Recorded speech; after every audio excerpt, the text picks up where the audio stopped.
What's up everyone, welcome to my second Sakuyamon deck profile for BT5. If you didn't already watch it, yesterday I released a different variation of Sakuyamon deck. The one I did yesterday was kind of just a stall focused deck. That variation of the deck really focused in on this minus security attack effect that Sakuyamon had, because it felt like a really fun idea to me to build a deck themed around that idea of just constantly and repeatedly reducing the security attack of all of your opponent's Digimon. So that deck is kind of a more stall focused variation, if you want to check that one out. And then today's variation is going to be kind of more aggro. So where that deck was just slowing down our opponent for as long as possible and kind of slowly chipping away at them, this one's gonna kind of be a mix of trying to slow them down while also just trying to go in for the kill as quickly as possible. And that is done through a combination of using Sakuyamon and Mastemon, one of my personal favorite Digimon from the Digimon TCG. Really like just her art and like the idea of her as a Digimon, but also her effects are really cool. So every set I've kind of just been playing some decks to play around with her. This one is super fun and I've had like a decent amount of success for this. Definitely tough to play against any of the more meta decks in this set, but I think this deck was pretty fun. So let's go through and just let me show you all the cards that I used. So starting off with our Digitama, of course, running Mastemon in the deck, we are going to be trashing our own security and kind of getting down there pretty quickly. So we have a ton of Digimon in this deck with effects when we are at 3 or fewer security, and Uvamon is probably the best yellow Digitama for that. If you have 3 or fewer security cards, trigger draw one. Super nice. We're really going to make sure that once we're a little bit later in the game, we're going to be getting extra card draws so we can hopefully find all the right pieces to take down our opponent as quickly as possible. And then for our second one-off Digitama, we just have Koromon. If you have 3 or fewer security cards, one of your opponent's Digimon gets minus 1000 DP for the turn. Not completely useless, doesn't really fit in with the rest of our deck, but it's just another Digitama with a 3 or fewer security cards effect, so this is kind of the best we have for our second option right now. For our level 3s, we run 3 copies of Tinkermon, mostly just in here because she's a 0 cost to Digivolve into, and she synergizes with Petermon, who we run. We have 2 copies of Salamon, just that nice little recovery we can get if she's deleted at 3 or fewer security. Really good. 2 copies of Bushiagamon. I've never liked running more copies of him than this, since, you know, it's just like he's a cool card. But if you have him any other time, he's very expensive to play. So he's just mostly in here to try to play for free. And then we have 2 copies of Renamon, which is also has a really good on play effect. One of your opponent's Digimon gains security attack -1, so kind of just there to help slow down our opponent, make sure they can't go in for the fatal kill while we're swinging at them and setting up to hopefully finish them off before they finish us off. So between Salamon, Bushiagamon, and Renamon, we are running a lot of kind of more expensive play cost rookies. So in most cases, we're going to be trying not to play them from our hand by paying memory, but instead playing them for free with some of our other effects later. To close out our level 3s, we run 3 copies of Pulsemon, just because Pulsemon is a very good level 3.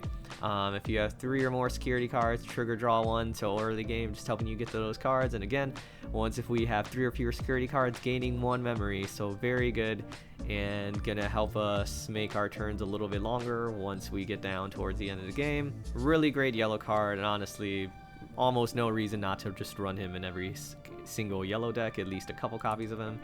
And we close out with 3 copies of 2-cost Salamon, just there to have something cheap to play and you know, memory choke our opponent if we ever have the opportunity to just put them at 1 memory. Moving on to our level 4s, we run 2 copies of Petermon.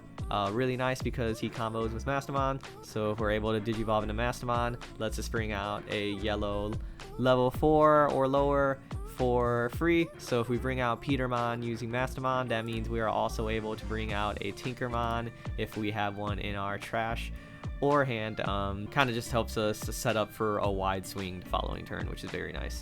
We'd only run 2 copies of them though, because you know, if you have too many, we run a lot of other cards in this deck and you also don't want to see them too often. We run 4 copies of Teriumon, just really nice, 1 cost. We're trying to get to Mastemon or Sakuyamon as quickly as possible, so just always awesome to have those really cheap 1 cost to Digivolve into champions. We run 3 copies of Pedomon. Blockers are important. He is a blocker and he also only costs 1 to play, so really nice.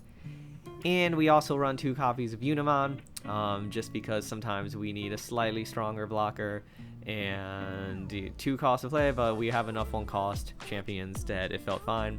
And it's also just nice to have kind of 5 blockers, just, you know, help make sure you can get one out if you really need to, especially since you can technically bring out your blockers when you're summoning Mastemon, if that's what you need in the moment and you happen to have one in your trash or hand. Moving on to our level 5s, all of our level 5s have really powerful effects in this deck that can really help us out in different situations. So we're of course running the BT5 Angelomon, super awesome. When Digivolving, one of your opponent's Digimon gains security attack -2, just like Sakuyamon, just like Renamon. She is here to help slow down our opponent as we're setting up to build our wide board and just go in for the kill. And then when attacking, if you have 3 or fewer security cards, you may play 1 yellow level 3 Digimon from your hand without paying its memory cost. Just super nice. Again, we run some pretty expensive level 3s that have powerful effects though, so this can be good for helping us set up an attack from like Bushiagamon, or bringing out Renamon or Salamon to help stall or heal. Very good. It combos super well with Mastemon because we could potentially get 2 free Digimon plays in a turn, especially if we have enough memory to play Mastemon and attack with her the same turn we Digivolve into her. War Groundmon, super nice. Digiverse 2, one of your opponent's Digimon gets -4000 DP for the turn. Usually see this in a lot of, you know, the War Greymon decks from BT4. It's just nice to be able to have some Digimon in this deck that can reduce the DP of our opponent's Digimon, especially -4000 will help you take out some like rookies and can possibly help you swing over any bigger Digimon your opponent have that you might not be able to take out otherwise. So running 3 copies of him was kind of just fun and helped kind of just surprise our opponents at times and reduce their TP to get a really crucial attack in. And his inheritable effect isn't awful during your turn. If you have 3 or fewer security cards, this Digimon gets +1000 DP, and since, like I said, we have a lot of abilities focused on getting 3 or fewer security cards, this does help out make our Digimon hit a little bit harder. And then we run 3 copies of Starter Deck 3 Angelomon. Just very nice to have another recovery option in here to try to just, you know, make sure we're staying healthy. So when you have 3 security cards or less, trigger recovery +1. So again, just if we're later in the game, we're only at 1 or 2 security, really nice to be able to Digivolve into her if we have her to increase our security, and especially if we're still ending up at 3 security cards, very nice, because then we're not losing any of our bonuses. Now looking back at our level 6s one more time, Mastemon, super awesome. 3 copies of her. When Digivolving, trash 1 card from the top of both player security stacks. So helping yourself get to that 3 or fewer security card condition while also weakening your opponent's security. Then play 1 purple or yellow Digimon card with a level of 4 or less from your trash without paying its memory cost. We have plenty of options in this deck. We can bring out Bushiagamon if we have enough memory to use his Russian attack with him. We can bring out Salamon to try to get a heal off of her. We can bring out Renamon to stall our opponent with minus security attack. Or we could try to bring out a Petermon. And if we also have Tinkermon in there, that's basically 2 Digimon for 1, and we're setting up like 3 Digimon to swing on the opponent's next turn. And again, copies super well with this Angelomon, since we get the free summon from Mastemon, and if she's able to live long enough to attack, we also can get another free level 3 Digimon from our hand if we have one, which is super nice. And then Sakuyamon herself, again, if your opponent's Digimon moves from the breeding area to the battle area, gains security attack -3 for the turn. Super cool. Makes it so that any big Digimon your opponent brings out are going to be way less useful to turn they're summoned, and help slow them down along with some of the other cards we had. And then during your turn, all of your opponent's security Digimon get -3000 DP. Again, really like this effect. I hope we kind of see more things like this in the future to focus on that strategy. Weakening your opponent's security helps make sure all of our weaker Digimon have a slightly higher chance of surviving when they swing at our opponent's security, so we can maybe get more value out of each of them and potentially 2 or more attacks. We run 2 copies of Lightning Ray just because it's very nice to be able to get extra memory, and since we don't mind losing our security stack anyway, since our cards get more powerful at less security, very useful, very powerful card for yellow.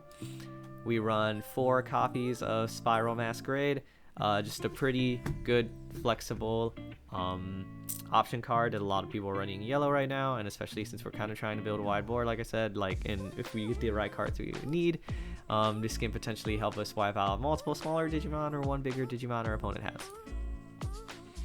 And then we of course will run a tamer, so we run 3 copies of TK, just helps give us that 3 memory at start of turn effect, and at play, look through our security stack, find a card that we really need to put it, and then replaces it. Very good. If Blinding Ray is in your security stacks, it's obviously that's not ideal since it doesn't have a security effect. So if you play TK and see Blinding Ray, you get that card to your hand. Really cool. Make sure you have that extra memory for when you really need a super crucial turn. Ideally, you are playing Blinding Ray when you're digivolving into Mastemon.